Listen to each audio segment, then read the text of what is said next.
the Brooklyn, Manhattan, and Williamsburg Bridge in that sequence from the lower part of the city on BMW. These are people who didn't have access to subways or cars because the tunnels are closed, and they're walking home, as any number of people are. New York, as Governor Pataki said, is so diverse in so many ways, but it is always united with the enormous sense of pride and survival and people helping each other as they are today. And that is the lower end of Manhattan, one of the great cities in the world that has been struck in an act of war today by two hijacked airliners, the hijackers unknown. Richard Shelby of Alabama, Senator, Senate Intelligence Committee. We're told that you've been getting a briefing. What do we know at this hour, Senator? I've had a partial briefing, but after 4 o'clock this afternoon, I've been told that some people with the CIA and the FBI is going to brief Senator Bob Graham, who is the chairman of the committee. I'm the vice chairman. I was a former chairman. As to the events, what they know up to this point, who's responsible at this point. It's a little premature, but about 30 minutes ago I was talking to some people.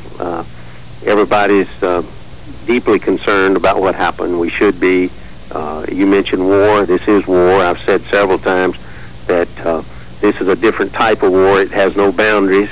We've been pushing the intelligence committees for 7 years now that I've been on the committee to do everything they can, and I think we've got to do more. But my first thoughts, Tom, go out to the families. You know, this is a terrible, terrible day for America. It's a wake-up call, though.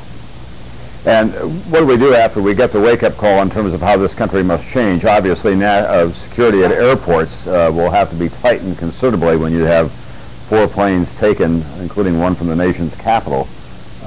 What else is going to have to happen? Well, that's one, and I think we can do much better around the airports. I think we've come a long way with security. We're an open society. We want to stay that way because that's what makes this country great. We cannot hunker down and live in bunkers. We will not, I predict. But I think we can do a lot more. I'm waiting the briefing as to see if there was any inkling, any warning whatsoever. If not, then this was a heck of a well-executed, dastardly deed today. And I'm afraid it'll be more. And that's the other question I was going to ask you in that partial briefing. Did you get any assurance that the worst seems to be over? No, they wouldn't say that. They would be very careful as to saying what would come next because nobody knows that. But we are on alert. The president has put the military on alert all around the world. That's good. I guess we're going to have to stay on alert to some extent. Be alert to possibilities because this is a dangerous groups that we're dealing with now. Is the president going to have to stay out of Washington for 24 hours? I don't know. I'll leave that up to him.